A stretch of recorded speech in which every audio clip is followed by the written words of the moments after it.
Hello, Petal. How's it going? How are things? How's life? Much sincere apologies for the last 10 days being absent, but as much as I had all good intents and purposes for recording on Monday and Wednesday last week, my herd decided to go the other way. Now, I'm sure you all remember Bolt, the very vocal bully, that's not bullying in the kind of like the bully sense, but kind of like a big strong black cat, and he's got gingivitis, so he's got one tooth and his tongue hangs out all the time, and he's the one that goes meow, that sort of sound. Well, that sound took on a completely new dimension on Monday when I called him for his afternoon supper, because trust me, these cats, and they a lot more than most of us do, but they're, healthy and all that sort of thing. But I digress. He wasn't coming for his dinner, and he is usually the first one to be there at his table for the dinner.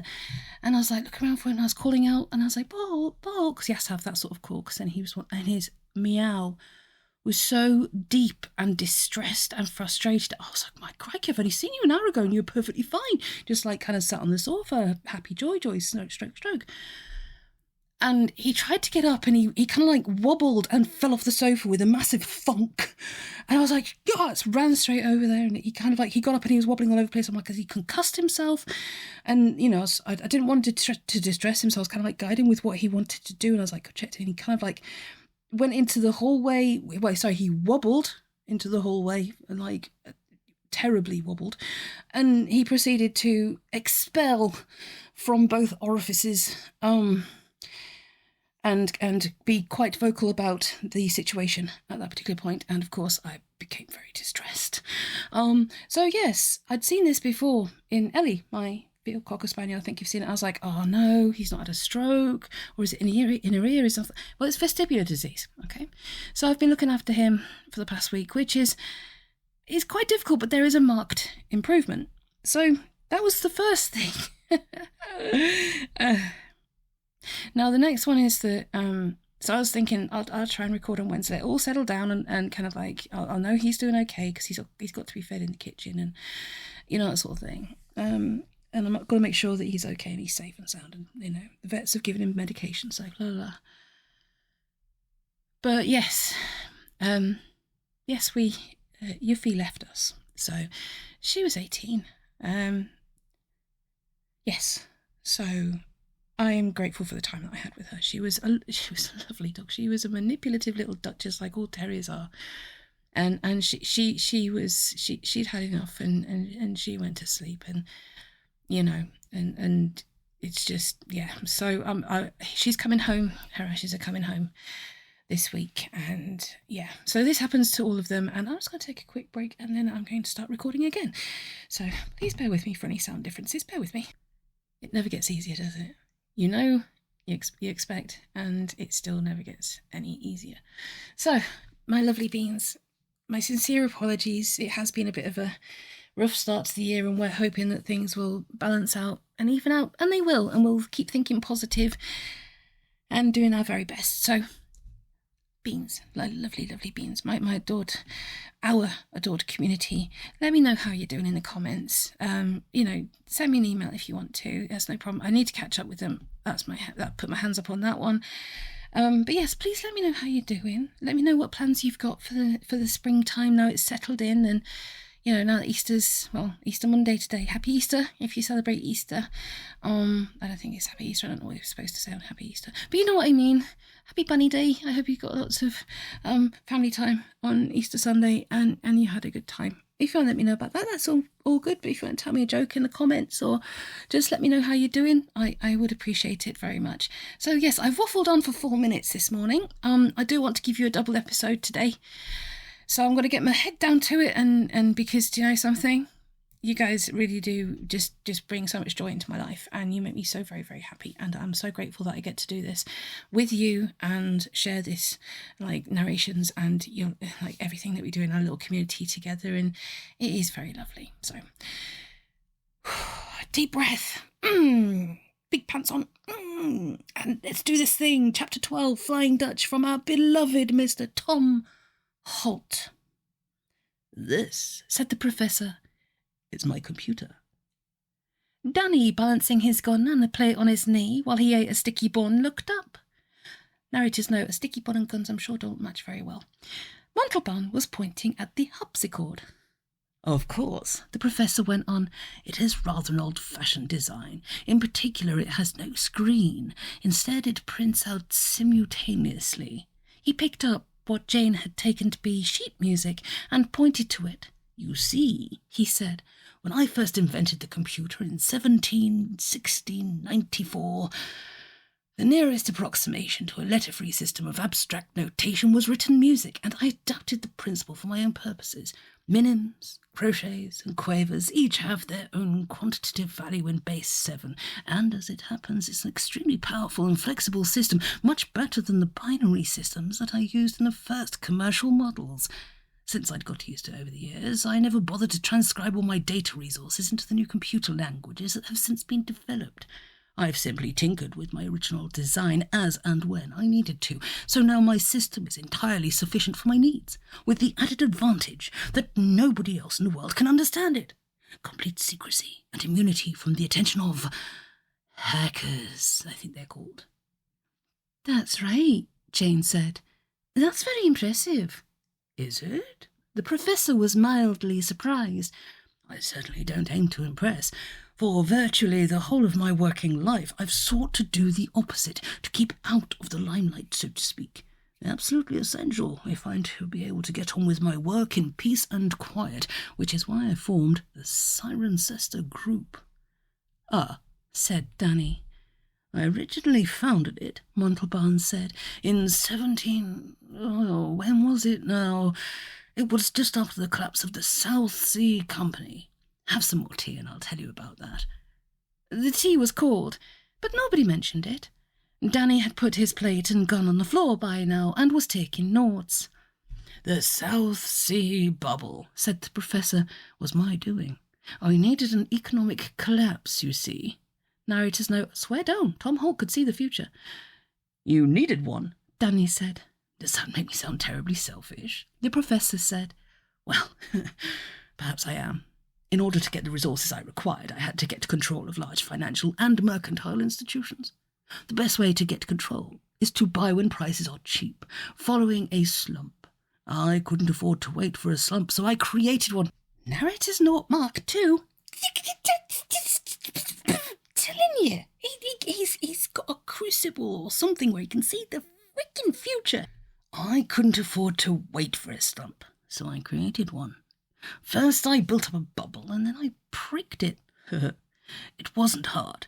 I engineered certain changes in the national economy by introducing new technology and new industrial processes. I put the capital I had built up by the practice of alchemy into the bubble, and the bubble grew. Then I pricked it. As I said, the computer was invaluable, of course. I see, Jane said. And then? And then I got on with my work and left all that side of things to the computer. I had programmed it to handle the economies of the developed nations, and that's what it did. That, in fact, is what it still does. This time, it was Neville's turn to look shocked. You never told me, he said. I know, said the professor, and I do apologise, but if you'd known, I'm afraid you couldn't have resisted the chance to make very substantial sums of money for yourself. Instead, you have helped me, and by so doing, merely made substantial sums of money. I think you have been reasonably treated, all in all. Just a moment, Jane said. This work of yours, what exactly is it? Very simple, said the professor. You asked me if I smelled. I do not. That is my work. But you don't, Jane said. Have you finished then? Nearly, the professor said, but not quite. I discovered that the elixir which Captain Vanderdecker and I both drank fundamentally altered our molecular structures. The change was similar to the effect of bombardment with intense radiation. We had become, if you like, isotopes of ourselves. I hope I'm not being too technical. You are a bit, Jane said, but please go on. Thank you. Recently, about 60 years ago, I discovered that intense radiation bombardment can partially reverse the effects of the elixir. Since then, I have been trying to construct a sufficiently powerful atomic generator to provide enough radiation for my purposes. Hence, I'm afraid, the nuclear industry. I must apologize for it, but there was no other way. Quite, Jane said, rather unsympathetically. Go on, please. Basically, said the professor, if you put a person who has drunk elixir into the very heart of an atomic reaction, it adjusts the molecular structure, it loosens them up and jiggles them about. But the sort of jiggling I want... no. Jiggling out the smell without jiggling the whole thing out of existence isn't easy, and I haven't quite got it right yet. The obvious difficulty was that radiation is dangerous. Narrator's note. No shizzle, Sir Sherlock. And I wasn't keen on experimenting on myself, nor, for that matter, on anyone else, not even Captain Vanderdecker, even though he got me into this situation in the first place. But then I remembered the cat who had drunk the elixir when I first tested it out, and eventually I tracked it down and acquired it. After some experiments at Dounreay in Scotland, I found that the smell could be temporarily suppressed by prolonged exposure to intense radiation of a certain type, a bit like the modern process of food irradiation. The longest period it's lasted so far is a month, and soon Percy and I will have to go back for another dose. Percy? Montalban flushed slightly. I call my cat Percy. Narrator's note's actually a really good name for a cat. Percival, he said, short for Parsifal, the Holy Innocent, you see. Jane did not see, but wasn't too bothered. She asked the professor to continue. And that, he said, is my work. That is all that concerns me. The Cirencester group, which has operated from here ever since I first built the heist, comprises all the people whose assistance I require. Bankers, financiers, public relations people, industrialists, heads of government agencies. Hold on, said Danny, whose pen had just run out. Now then, what came after bankers? And, of course, the most important of them all, the controller of Radio 3. Without these people, Danny had dropped his new pen. What did you just say? Radio 3, said the professor. Without him, the whole system would break down, obviously. Now, why? Danny demanded. I'm sorry, Montalban said. I thought I'd explained all that. I said my computer used a system based on musical notation. Now, to all intents and purposes, it is musical notation. You can sit down at the piano and play one of my programs with no difficulty at all, and usually, may I say in all modesty, with great pleasure. In fact, I'd be prepared to wager that you know a great many of my programs by heart. Of course, I wrote them all under several noms de plume. Such as, Danny said. Bartok, replied the professor. Mendelssohn, Sibelius, Chopin, Mozart, Elgar, Delius, Handel, Ravel, Schubert, Jelly Roll Morton. Danny's mouth fell open. You did? Yes, indeed. I don't believe it. The professor smiled.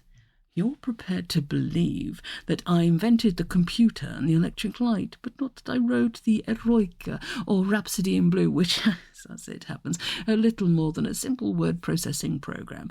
Ah, well, they say a prophet is never honoured in his own country.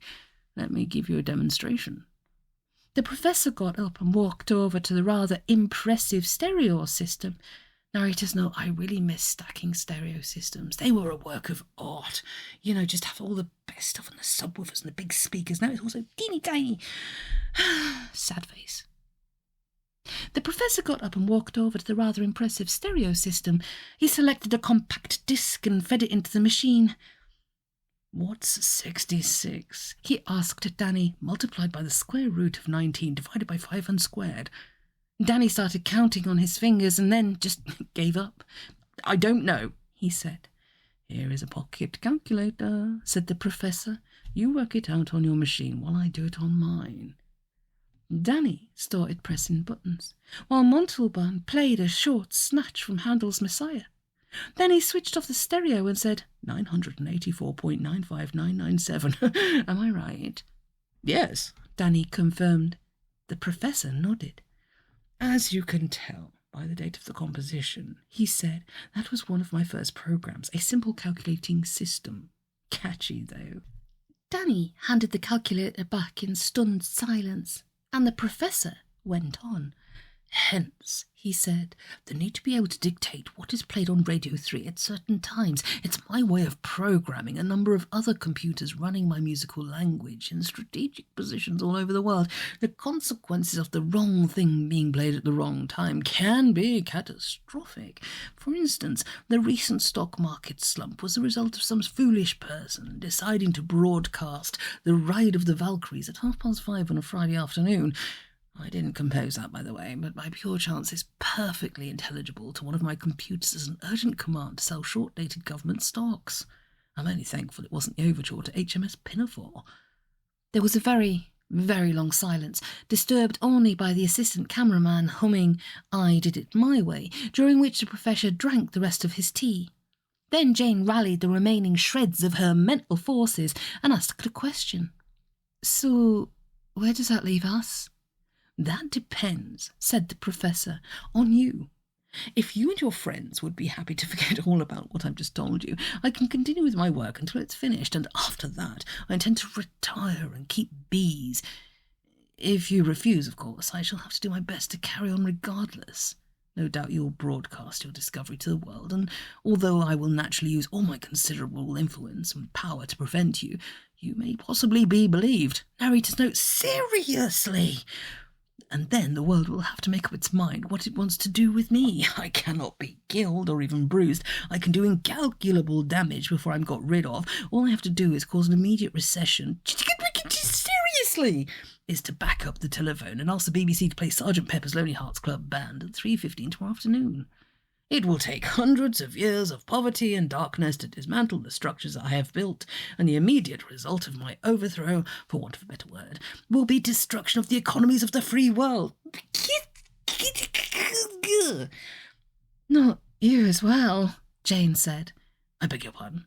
Nothing, Jane said wearily. Go on. But the professor was interested. You said not me as well, he said. Can I take it that you know about the Vanderdecker policy? Yes, said Jane. Do you? Most certainly, said the professor. It's one of my most worrying problems. One of your problems? Jane repeated. Assuredly, Montalban replied. You see, one of the first things I did after the South Sea bubble collapse was to buy up the Lombard National Bank. Narrator's note, dun-dun-dun, plot twist. Danny Bennett felt better. He had found a television.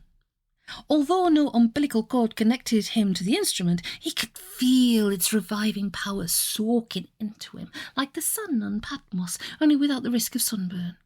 Admittedly, was nothing on except the magic roundabout. I freaking love the magic roundabout. But that was better than no telly at all. As he sat and communed with his medium, an idea was germinating inside his brain, its roots cracking the thin, tight shell and groping forcefully for moisture and minerals. He could give the story to someone else. Rather out of character, very much so, a bit like Neil Armstrong saying to Buzz Aldrin, "You do it, I think I'll stay in and do the ironing." But the fact remains that Danny was seriously considering it. For all his BAFTA lust, he knew that this was a story that had to be made, and if he couldn't make it himself, he had no option but to give it to someone else. But who? There was Moira Urquhart. No, not really. Danny would gladly have given his jewel to the common enemy of man, but not this story to Moira. She lacked vision. She would probably try and work cuddly animals into it, and that would clutter up its flawless symmetry.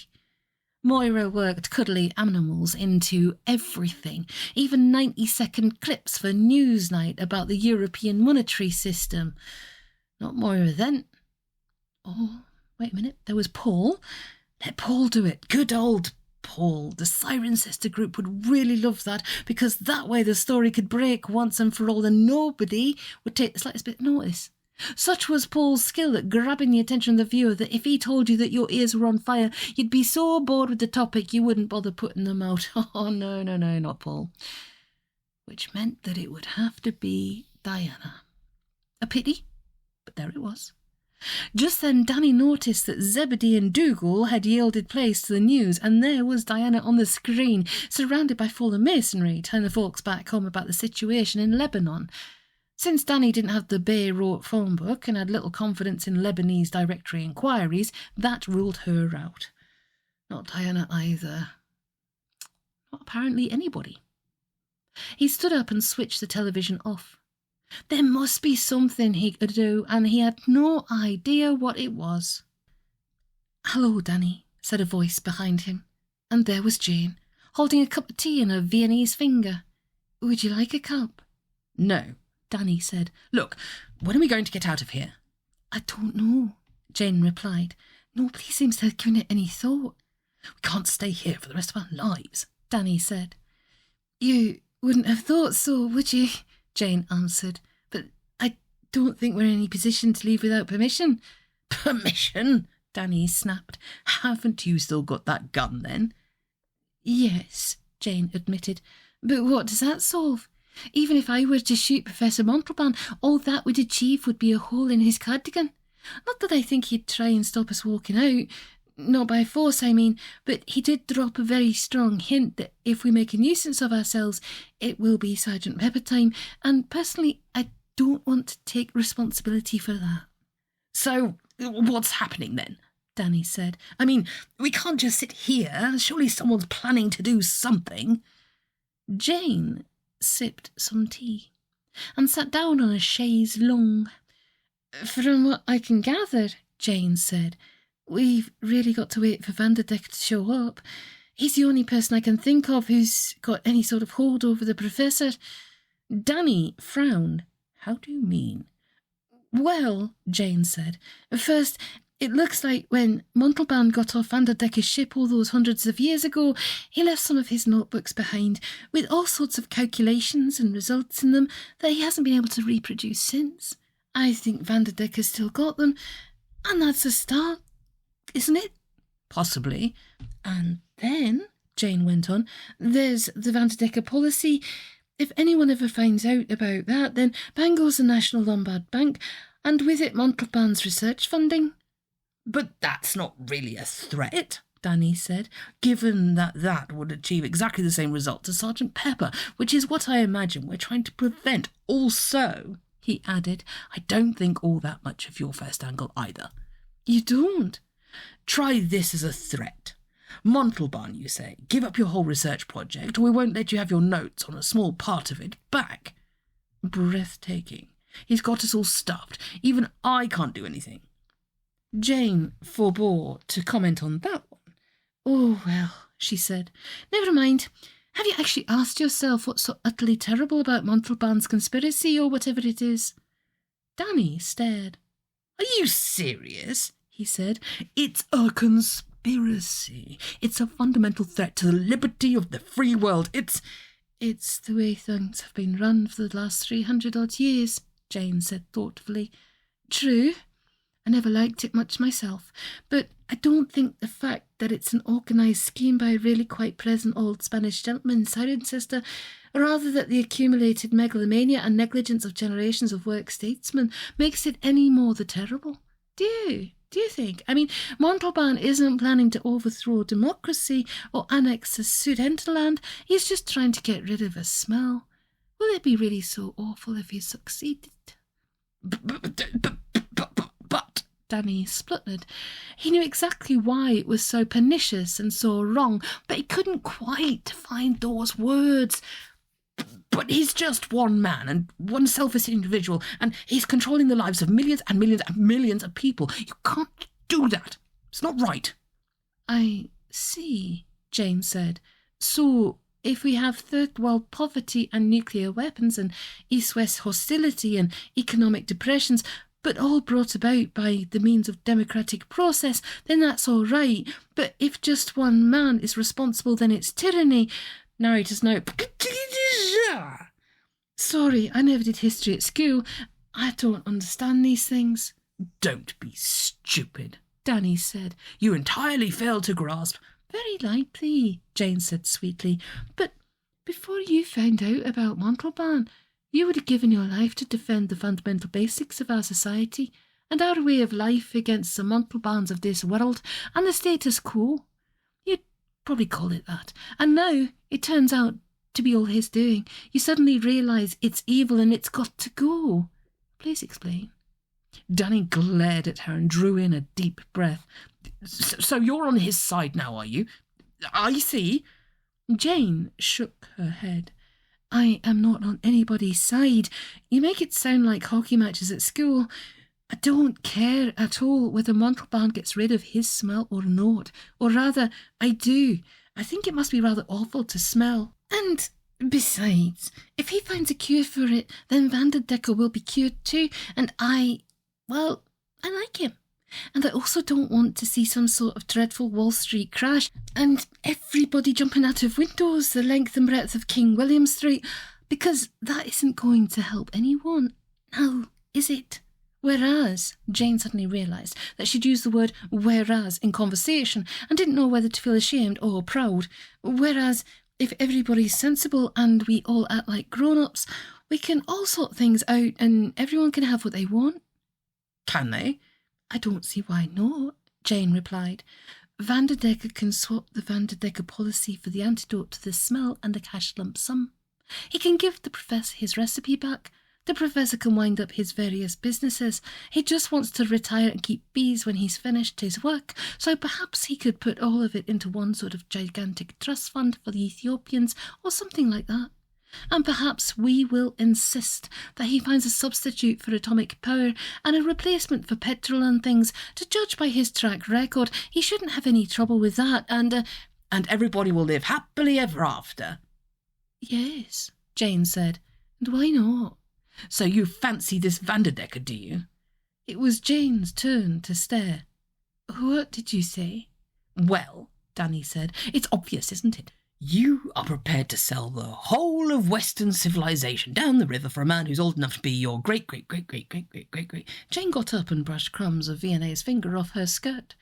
Good morning, Mr. Bennet, she said. Where are you going? To ask Harvey and Neville to tie you up and put you back in the cellar, she said. With the rat. Mouse. Rat, Jane said firmly, and left. Although she wouldn't admit it to herself, Danny's suggestion had made Jane very cross indeed, and she felt that she needed some fresh air. She walked out through the front door and round the back of the house, where there was a huge lawn and the sort of thing the early Edwardians used to play cricket on. Suddenly, she looked up. There was a clattering noise. A helicopter was coming down to land, and Jane groaned from the soles of her feet upwards. Now what? And then she was aware of something. Very horrible and unfamiliar, but extremely faint and far away. It was a smell. A smell so pungent and horrible that even she could smell it. The helicopter hovered for a moment over the immaculate turf and flopped down like a tired seagull. Out of it jumped a man in a gas mask. He was running for all he was worth, but another man, Sebastian, the unaliving maniac, was after him, caught up with him and brought him to the ground with a lower tackle. The man in the gas mask seemed to give up and tried to bury his head under his body. Then someone else jumped out of the helicopter, and Jane, who was able to ignore the smell, ran to meet him. "Hello," she said. "What on earth are you doing here?" Vanderdecker was looking surprised. Did you just kiss me? He said, as if a nun had stopped him in the street and sprayed whipped cream in his ear from one of those aerosol cans. "Yes," Jane said. "You need a bath, mister." "This is very forward of you," Vanderdecker said. "Usually I never kiss people I haven't known for at least 350 years. "We'll go into all that later," Jane said, feeling suddenly foolish. "Look, what are you doing here? What's going on?" "There's trouble," Vanderdecker said. "Yes," Jane said, "but—" "No," said the Flying Dutchman. "A different sort of trouble. Where's Montalban?" "In there," Jane said, pointing to the house. "Where did you get the helicopter from?" "Well," Vanderdecker said, "there was this destroyer, and when we sailed up alongside, all the crew ran to the side and jumped off into the water. Luckily, we managed to fish out one of the helicopter pilots and intimidate him into bringing us here. Have you ever been in one of those stinks? They're awful, like being inside a Kentwood mixer." "What did you do to him?" "Well," Vanderdecker said. Sebastian threatened him. With a gun? No, said Vanderdecker, with a sock. A sock? Yes, said Vanderdecker. One of the socks he was wearing. Threatened to take it off and put it inside the fellow's gas mask. After that he was extremely cooperative. Look, I've got this immortal man. But how did you know where to come? Jane demanded. Simple, said Vanderdecker. I phoned directory inquiries. Isn't that what you did? I think he's in his study, Jane said. Follow me. Oh, they're about to meet up. They're about to get together. They're about to do the thing. So, lovely beans. I'm going to do my best to do the next chapter. It is a long one, so I might have to do it in 2 goes. But I'm going to do my very best to get it ready for you today. If not, I'll have to do it tomorrow. But yes, now everything's under control and everything's steady away. I keep jinxing myself, don't I? Keep jinxing myself with that. But yes, please let me know how you're doing. Let me know how you are. If you could be the loveliest of beans, and if you haven't already, hit the notifications bell. That would be awesome. Share, subscribe, give the episode a like if you liked it.